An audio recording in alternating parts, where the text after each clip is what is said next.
diinatti amantees nallattuun ormatti qawwaa mul'istum diinatti amantees nallattuun ormatti na jiraachistam jireenya raafa. Ashama harka fuunee akkam jirtanii kabajamtoota fi jaalatamtoota chaayinaa laayyaantu asallaa jiru jalatti argamtan nagaan koo bakka jirtanitti sinaa qaqqabu isiniin jechuun jaaladha. Egaa bakka jiraattan bakka yoona eegdanii isiniin jedha ayyaanni Faasigaatillee jala gaheetoo jira qophiin ayyaanaa maal fakkaata isiniin jecha. Egaa ka ani yeroo baay'ee maalinni yaada tokko nama gaafadhee dafee tan deebii barbaada. Amala kootidha kun amala ayyaantu asallaati akkasuma namallee akkasitti tallaala jechuudha. Dafee deebiin irraa barbaada jedhee waanan yaadu guyyaa kaleessaa hojii biraa hin hojjenne ogeessa yaametanan jechuudha. Misaa sa'aatitti yaametan mana kootitti yeroo laaqana nyaatanitti yaametanan sa'a dheeraa jechuudha. Sa'a dheeraa hojiidhaa dabarsee yeroo sa'aatii hojiitu dabarsee irratti bilbilaa turanii herreega wanni wajjin hojjechaa turre jechuudha. Warroonni waa'ee manaa na gaafattan kana muluu luukii kana muluudha jechuudha. Luukii hojjettee ture.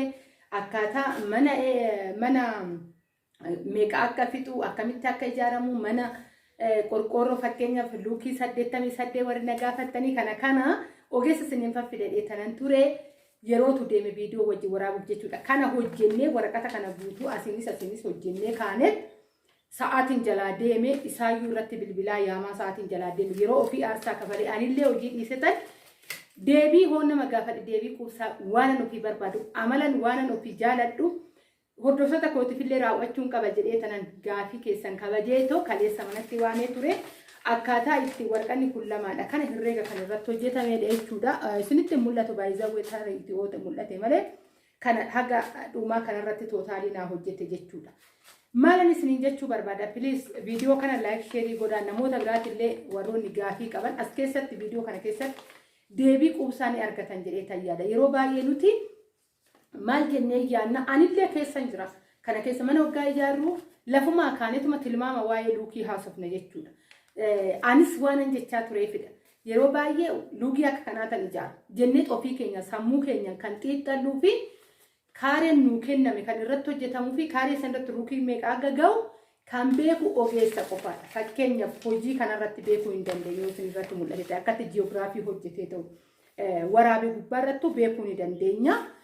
Warroota ogeeyyiidha. Warra ogeeyyii ta'ee warruma ogeeyyiitii dhiifne nuti immoo waan nurraa eegamu ofii keenyaa bahuu qabna. Fakkeenyaaf waa'ee kaareen na gaafate dura.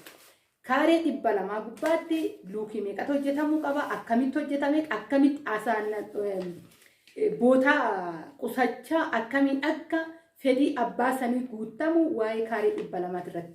Baay'izawwee anillee fageessitan isinitti hima waa'ee lafaa kana waanan beeku kan jechuudha. Ofii kiyyaafillee bitaatan jira. Ganaa immoo irratti kan ijaarus ganaatu jira ammas kan ijaaru waan jiruuf waa'ee kaaree kanaa wannan beeka. Yoo isinii kennamu maqaa lamaatiin walitti qabaattan malee kaaree 200 ol nama tokkoof hin ayyamamu. Yoo abbaa qabeenyaa ta'edha kaaree baay'een kan kennamuu fi danda'u malee ati nama dhuunfaa taate yeroo kana keessa akka magaalaa ani jiru isinitti himaa jira. Bakka itti bite namni kamuu bakka ofii jirurra dhaabbatee dubbata. Information illee kan namaa kennu bakka kana waan dhaabbadheetoo dubbachuu qabuufan bakka kana dhaabbadheetoo dubbadhe. Odoon dugda duuba dhaabbadhee na argitu sagalee koo dhageessan malee akkasiidha namni illee waan ofii jiru keessa dhaabbatee dubbatafa waan ofii kiyya keessa jiru keessa dhaabbadhee dubbata. Kanaafuyyuu gaafa akkasittillee ijaartanii boru miidhallee sinirratti fiduu danda'a jechuudha. Gaafa seera qabeessa jettanii luukii 88 nama na gaafatee luukii 50 nama na gaafatee ijaaramu lafa seera qabeessa gubbaarratti luukii 50 luukii 80 luukii 70 jedhu hin jiru. Ji'oogiraafiin isaa akkanatti ta'a jedhee hojjetee sa'a dheeraatti fudhate dhugaa dubbachuuf viidiyoodhaan isin dhiyeessa jedheetan ture. Kana hojjetee kana hojjetaa ture anuu dadhabee muusa'ee jechuudha. Indaganaa herreega kana muluu isaa hojjetee tootaalii isaa hojjetee kana hojjetu herreega kana sinettan argisiisaa gadhumaa jechuudha sinifan dubbisaa. Kana hojjetee ka'ee kuni abbaa mana gadhaabuu qofaadha naan jedhan. Mana gadhaabuu qofaaf baasin isaanii kana qaba. Hunduu ogeessi mataasaa kan danda'e jedha. Akkuma doktoraa ijaarsi manaatillee ogeessi mana gadhaabu mataa waan biraa hojjechuu hin danda'u naan jedha. Ogeessi mana gadhaabu ogummaa mana gadhaabuu saniiti malee shintibeetii boolla qofforuu hin danda'u. Shintibeetii tubboo dhaabee keessan gaddabarsuu hin danda'u. Wantoota isas biyaansi jechuudha. Xiqqaatee xiqqaatu ogeessa sadi dubbifama. Mana tokko irratti ijaaruuf ogeessa sadi akka dubbifamudha. Akka namni haga kana baasii lafumaa ka'ee tilmaamee baasii haga kanaa baastaa baasii akkasii baasta jedhee namatti tilmaamu garaagarummaa qabanaan jedhe. Ani mana hin qabaa ijoolleen qaba. Kanaafuyyuu hojii koo qulqullina waqqafamuu hin qabu boruu namni dhala qabu namni guddadha jedhu waqqafamuu hin qabu. Kanaafuu ijoolleen kunillee akka hin hubamne namni sobee waan akkasii waan akkanaati jechuu ni danda'a. Kaaree 200 irratti luukii 66 fixa. Waan fe'oo ta'e kaaree 200 ol hoo lafa nama hojiidha ayyamamee fi alatti kaaree 200 akka nu beeknutti yookaan magaalaa nu jirru keessatti ayyamamaa hin jiru. Kanaafuu kaaree 200 irratti luukii 66 barbaachisa. Luukii 66 kun akkamitti akka ijaaramu kan jedhe waggaa sanitti mul'ate ta'e akkaataa inni teessise kunooti. Egaa akkasinitti mul'ata hoo hin mul'atu garuu tarii jechaafan malee jechuudha. Haala kanaan hojjete.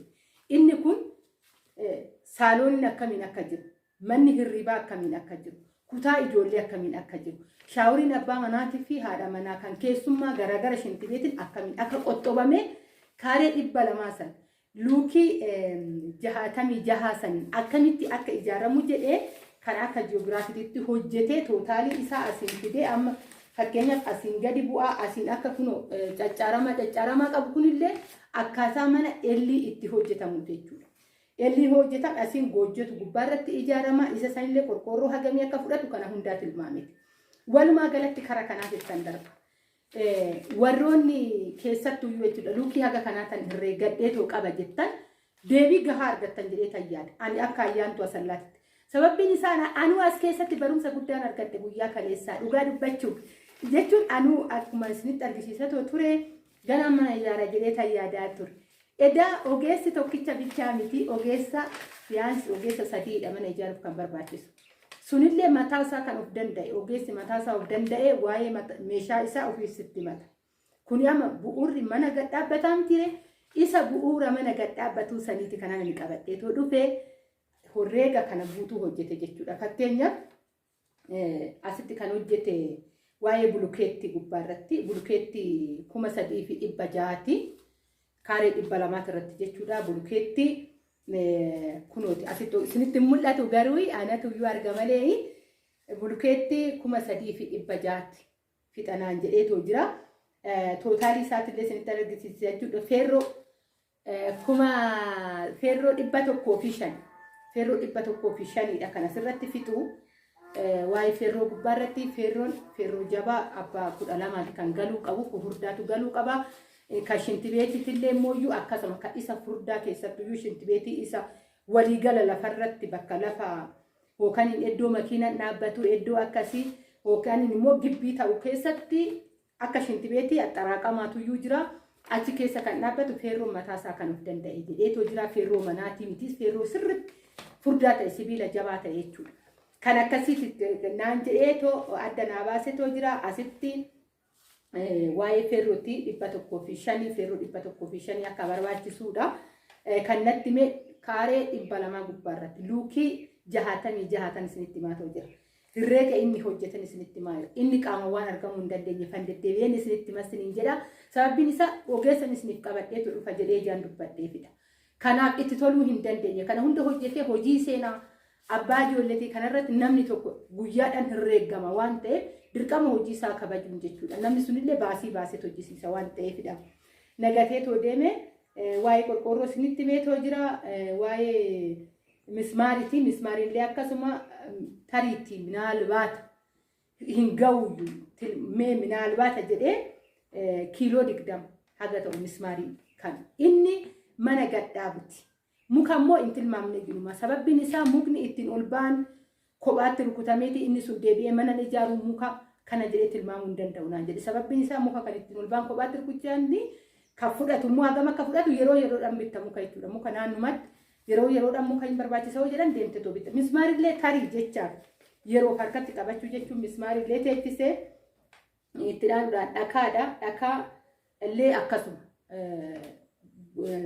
maalinni makiina baajoo moo maal jedhama makiinaan buusu sun nan dagadhe maqaasaa isa 20 kan jedheetoo teessisee bu'uura manaati kana hundaayyuu wanni isin beekuu qabda malee xumuuraa miti. Baay'ee ulfaata baay'izawee yeroo kana keessa mee informationii isaa amma waan biraa keessa seenuu reegan xumuura. Ashawaadha. Ashawaan illee akkasuma maalinni ashawaanii kara qarshiititti jijjiireeti tokko 8 jedhee ka'e qarshiitti jijjiiree ashawaan qarshii mataa isaatitti meeqa fixa jedhee 34,000 ashawaan kaffitu qarshii tootaalii isinittan himuudhaaf deematoo jira. Akkasuma sibiiltoon illee qaraxiitii akka qaraxiitii kumtaalan taa'eetoo jira. Qarshii 40,000 kan taa'eetoo jiru jechuudha kan inni hojjete. Akkasuma immoo mismaariin kuni kan 20 kuni 10,000 fixa jechuudha. Mismaariin 10,000dha. Kara bulukeetti hoggaan deebi'ee 87,500dha. Bulukeettiin kan fixu. Herreegatti isinii deebi'eetoo jira dhaggeeffadha. Herreega kana seeranii isiniin jedha. 87,500 bulukeettiin kan fixu. Immoo feerroon kan fixu 10,500dha. Simintoon kan fixu 10,000. 100,000 sorry simintoon kan fixu 100,000dha. Qorqorroon kan fixu 43,400dha. Mismaariin kan fixu 20,000. Dhagaan kan fixu 20,000 waa'ee wanni isinitti meetoo jira 34,000 isinitti meetoo jira waa'ee ashawaa jechuudha 34,000 isinitti mee jira waa'ee sibiiltooti illee isinitti meetoo jira kana fakkaata qarshiin isaan isiniin jedha. Tootaalii dhugaa dubbachuuf baay'ee namatti ulfaata birrii kana akkaataan itti taa'eetoo jira kuni ka jalqaba. Anumti suni yaadaan kiyyan deeffadhe jechuudha. Sababbiin isaa mana gadhaabuu qofaaf qarshiin kun marri bahee egaa ka walumaa galatti qarshii meeqa hojjennee asitti mo'essatti hojjetame karaa 400,000 gadhaabuu qofa kana hojjetu ijaartee miti gadhaabuu qofa jechuudha. Tootaalii isaa karaa 400,000 hojjennee egaa qarshii kanallee wal bira qabdanii ilaaluudha. Karaatti hoggaafame meeshaan nama jalaa baduutu jira haatamuutu jira.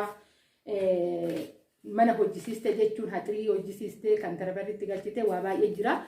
Egaa immoo achi keessatti meeshaan galuu haga tubbootiin jalqabee haga meeshaalee isa mana keessa kan jalqabaa cufuu waa'ee shintibeetiitiin wal qabatee baay'ee guddiiwwanii isa san kan meeshaa immoo shintibeetii tootaalii barbaachisu yookaan tubboowwan bishaan illee gaddabarsuun deebisee kan barbaachisu. Nagaafattan hoggaa ta'ee namni viidiyoo kanaa gadhumaa dhaggeeffattanii gaafadheen isinii deebisa jechuudha. Sababbiin isaa anamma kara mana ijaaruutiin bara kan yaada kodachaa fadheetu jira. Gabiin argamuu fi ijaarsi manaa baay'ee garaagarummaa qaba jechuudha. Amma yeroo kana yoo danda'ame hojii hojjechaa birrii ofii teessifatanii barri kun hoggaa jijjiirame yoo ijaaran malee baay'ee ulfaata jechuudha yeroo kana keessa dhugaa dubbachuuf. Kanaafuyyuu kana fakkaataa warroonni mana ijaaruu heddanii luukii 80, luukii 88, luukii 70 warri jettanii baay'ee tokko of eeggannoo godhaa. Qarshii keessa nu ufatti harcaasinaa. Manni seera qabeessi seerumaan ijaarama. Immoo deebisee ogeessa tokkoyyuu namni dubbisu ogeessa beekamaa ogeessa achi mana qabu ta'uu qaba. Yeroo baay'ee bootaa gizee bitamullee kanarraa kan ka'edha. Dallaalumaan deemanii qotee bulaarraa binne jechuurraa kan ka'e namni amma yeroo kana manallee dhabaatu jira akkuma beektanii waa'ee saniitillee viidiyoon isinii hojjedha jechuudha. Icciitiin isaa maal akka ta'e yeroo biraa viidiyoon isinii hojjedha. Amma kanan hojjechaatu jiru gaafii isin na gaafattan ogeessan isinii qabadheetoo dhufa kanan jedheefan kana tootaalii isaa isinii hojjedheetoo dhufe egaa kaawwanni isaa seeran akka dubbifattan isinii fallaxxafaa yookaan inni isiniin jedha asirratti kan barreeffameetoo jiru.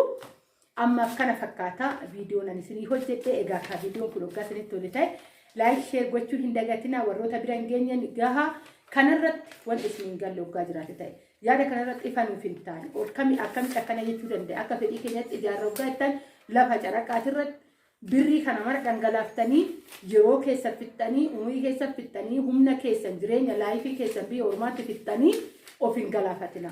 Dhugaan isiniin jedha mana seera qabeessa hoggaa ijaaran seerumaan itti bultaa namni sitti bu'u hin jiru. Kanaafuyyuu of eeggannoo godhaa. Mana ijaaruu jarjaruu qofa osoo hin ta'in jechaatan ture achi taa'anii mana ijaaruun baay'ee gaariidha garuu haala hin taane keessa amma fakkeenyaaf illee mana akkanatti ijaaruu kan barbaadan mana seera qabeessa hin taane irratti luukii 80 namni jedhu luukii 88 namni jedhu nama dhuunfaa tokkoof akkamitti lafti kana mara kennamuu danda'a waan kanallee gaafachuu qabdaa namoonni wal sobuu danda'anii yeroon kun yeroo ulfaatadha jedhee waa baay'ee natti dubbatee jechuudha ogeessichi suni dhugaa dubbachuuf ijaa as namoota biyya kanaa waan ta'eef waan maatii kana sirriitti beekaniif dhugaa jirtu natti jechuudha.